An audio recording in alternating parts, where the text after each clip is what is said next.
Hi everyone, in this video I address this one main question. Is your mindset aiding in your burnout? And here are 3 ways to know.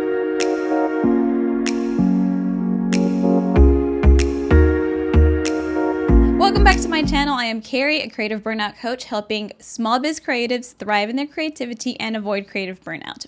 Before I get started, I just want to say make sure to follow this brand new account and hop over to Instagram and follow as well. I upload a video on creative burnout topics every week, so if you're creative, especially working in a small biz, this is for you.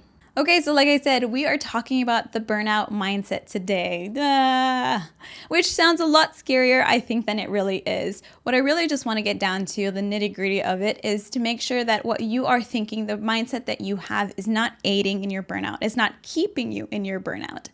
When I was in burnout, during my burnout journey, I know that my body had a lot of physical ailments that really were difficult because of the stress that I was experiencing. But I know more than that, my mind was really the thing that I had to retrain to be able to pull myself out of burnout. So I am an Enneagram 7. So if you don't know about Enneagram or what that is, it's a personality typing test that I'm pretty obsessed with. So you might hear me talk about it from here time to time. And it has helped me greatly to understand myself better, my personality better, but especially to understand how my mind operates. And that's the big thing that I want to talk about here. If you've never taken this personality typing test, I have a link below for you to take it and learn more about it. I highly recommend it. So like I said, I am an Enneagram 7, which means that I operate out of my head. So there are numbers 1 through 9, and they're broken up into 3 triads. One that operates out of the heart, one that operates out of the mind, and one that operates out of the gut. Numbers 5, 6, and 7 operate out of the mind. And so the reason I'm bringing this up is because during my time in burnout, I remember having my mind was such a big part of my burnout, in the sense that everything that I filtered, all those emotions and the feelings, the experiences, everything went through my mind first, and I didn't know what to do with them. So I would kind of lock them away. And before you knew it, what I was doing was developing this very like this jail. Like this very black and white thinking, this very almost like, the horses that got the blinders on them, like, and they can't see anything else. It was just a very black and white thinking. And I started locking down these concepts and these ideas that I had no idea I was doing, but I was filtering them through my mind and accepting them as part of the truth and accepting them as part of what I was experiencing and to be true for me.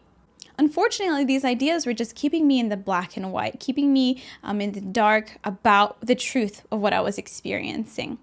It turned into almost like a tunnel vision, and all I could see and understand were these concepts that I had developed for myself. It really wasn't until I stopped these ideas, or stopped to look and focus at what I was thinking, or focus on how I had developed these ideas, that I was able to see them, pull them apart, see them for what they really were, and then be able to break free from those concepts and those thoughts. So I want to talk about 3 of the thoughts that I had, that I experienced in my burnout journey, that could probably be hindering your journey as well. So the first thing you might be thinking is that your creative work is about beating everyone else. So what I mean by this is that your motivation is an external one. And unfortunately, when your motivation is just an external motivation, this means that you're not being guided by something that's internal, something that you want. You're being guided by just this external factor, which honestly could be anything. You could be competing against others in your same field. You could be making sure that you want to prove yourself, making sure that you want to make sure that your clients are getting the approval that they need from you. It could be wanting to win this prize, and the prize could be anything from getting there faster, making sure that you're not behind, making sure that you're always on the defense, just getting there, grinding on the grind, all of those concepts. So those are external motivators, but unfortunately, if you don't have an internal motivator pushing you as well, all you're doing with this external motivator is actually being motivated by fear. Now, I'm not a competitive person. I'm actually don't really care much about the competition world. So for me, I'm not a creative person. That's not true. So for me, I'm not a competitive person. But what I was experiencing was this constant need to prove myself. So this is when I say it's not necessarily all about competition, but I had an external motivator to prove myself, to make sure that everyone knew that I was supposed to be there, and make sure everyone understood that yes, I was creative, or whatever it was. I was constantly on this feeling to prove myself. So I had to get there faster. I had to make sure that I worked many more hours, etc. All of that is a part of proving yourself, but all of that is, again, this external motivator. And you lose out on the concept of having this internal motivation to really guide you versus external motivator just pushes you. And again, this all comes back to the concept of fear. You're being motivated by fear. You're always on the defense. When you're operating out of fear, you're not operating out of self-development. You're not operating out of how creative you can be, the excitement that there is, the opportunity that you have to create, to make things, the opportunity that you have to express yourself. Instead, you're operating just on other people's opinions or what they think of you. You're operating out of just whatever is fearful for you. So when you operate out of internal motivation, it actually turns into more of a personal game or a personal dance, right? You're in this for yourself. You're in this to see how you can grow. You're in this to see where your creativity can take you. And it stops being about everybody else and it starts being about you and your personal craft. Instead of being guided by fear, you are guided by your desire. So that's the first thought. The motivation, where is it coming from? Is it external? Is it being guided by fear? Are you just being motivated because you want to be, because it's a competition? Are you being motivated because of external factors? Are you actually being motivated because of desire to create, of this internal desire that was placed within you? I had to realize this as well.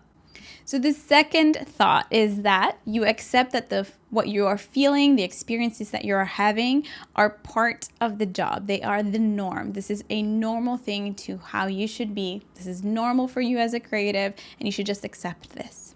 I just want to say that this is simply not true. Your body isn't meant to operate in burnout mode. As a matter of fact, your body isn't meant to operate in fight, flight, or freeze either, not for very long periods of time. It's like an alarm that starts and stops, right? It's telling you that there's something happening, but it's not meant to be on forever. When you accept this as your normal, when you accept the way your body's experiencing burnout, the way your body's experiencing stress as a normal part of your life or your routine, what you're telling your body is that it doesn't matter what it says to you, you're going to ignore it and you're going to just keep going as is, as things are. So imagine if you have a car and you get in your car in the morning, and as you go to turn it on, you do turn it on, and all the lights on the dashboard just completely light up. So it's like your check engine light, you need the gasoline, your low tire pressure, all of the lights turn on. And as you see this, but then as you start driving, you also notice that your car alarm is going off, and it's just like doing the car alarm thing as you're driving. But you're determined to completely ignore what is going on in this vehicle. So you're driving and all you can think is, I wonder why I'm not reaching the speeds that I used to. I'm not getting there fast enough as I used to. Or I wonder why that sound, like the engine is making that sound. But you are not paying attention to everything that is being lit up around you. Instead, you're noticing the symptoms. Wow, I'm not going as fast as I used to. Wow, the engine is making kind of this weird noise. Wow, my brakes are kind of stopping a lot slower than they used to. But you're not looking at what is actually being lit up in front of you. So now imagine that you are the car. And you're telling yourself, yeah, this is normal. The way that all the lights are lighting up and the way that the alarm is going off and the way that, the car feels sluggish and slow. Yeah, this is normal. This is part of what it does. This is the way that it should be. That doesn't make sense. That is the burnout mindset. That's the mindset that is keeping you in burnout. It's also the fixed mindset. Choosing to ignore what your body is telling you, the signals that your body is telling you, is keeping you in that burnout mindset. Maybe you've just gotten used to all of it. You've gotten used to the way that your body is feeling. You've gotten used to just being on the grind like that. You've gotten used to the way that burnout is really tapping you out. And you've just decided this is how it is. You've accepted it. That is, again, that burnout mindset. So instead of this, what should we do? We should stop and listen to what our mind is saying and our body is saying. We should stop and listen to how our body is reacting to the experiences that we are living. Your mind is very strong, yes, but it's when your mind goes into partnership with your body that you can be the strongest. And that's when you'll be able to navigate out of burnout. Remember, your mind and your body, when one is not operating optimally or functioning as it should, the other will suffer as well. So again, the second topic or the second idea that might be keeping you in burnout is thinking that what you're experiencing, how you're feeling, the alarms that are going off in your body are normal and a normal part of what you should experience, a normal part of your work, and a normal part of your life. And that's just simply not true. And the last one I'd like to call the Band-Aid mindset. This is when you think that just addressing the symptoms is going to cut it. And I know that I did this as well. But again, these are ideas that I had myself. But I did this as well, thinking that perhaps if I just took one day off, perhaps if I just, rested one weekend, or perhaps if I just did one self-care day, that was really going to cut it for me. But in the end, that's never the whole thing.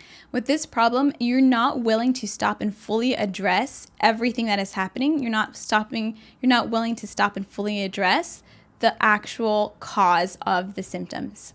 So if we stay on the car analogy, this would be like you taking your car and noticing that it's got all these lights up and the alarms are going off, and then you decide you're going to take it to the car wash instead of taking it to the mechanic that would actually address all of the issues happening.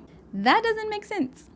But why? Would you do that? Because you think it's an inconvenience. You think, I'm just going to kind of polish it up a little bit, make it look good from the outside, make it look like there's nothing really going on, but it's an inconvenience to take it into the mechanic, to have it there for several days, who knows how long, to have it checked and looked into, who knows how long that's going to take, and instead you could just polish it up from the outside and keep on going.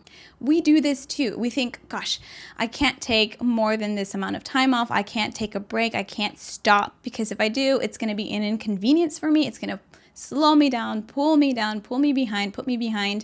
I'm not going to be able to get as far ahead as I want to.